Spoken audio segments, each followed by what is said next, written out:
পড়াশোনা চলাকালীন এবং পড়াশোনার শেষে আমাদের জীবনে ফাইলের গুরুত্ব কিন্তু অনস্বীকার্য।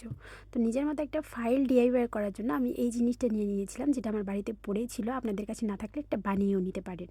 আর আমি এখানে ব্যবহার করছি এটার সাথে পুরনো ক্যালেন্ডার। আর ক্যালেন্ডারটাকে এটার সাথে আটকানোর জন্য আমি এখানে ব্যবহার করব হোমমেড আঠা, কারণ ফেভিক্রল আঠা ব্যবহার করলে এখানে অনেকটা আঠাই খরচ হয়ে যেত।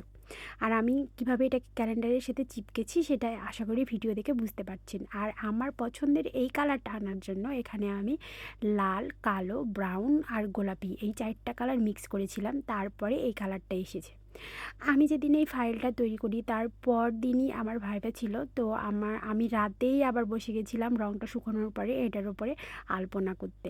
চাইলে এটার উপরে অন্য যা কিছু ডিজাইন করা যাবে, তবে আমি চাইছিলাম এটাকে একদম অ্যাস্থেটিক আর আলাদা একটা লুক দিতে, তাই আমি আলপনাই সিলেক্ট করেছি। যদিও আমি ব্রাশ দিয়ে খুব ভালো আলপনা আঁকতে পারি না।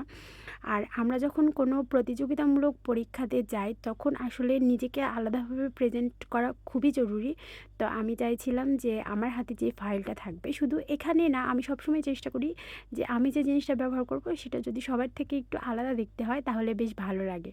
আর এটার মাঝখানে আমি লিখেছিলাম আমার নাম।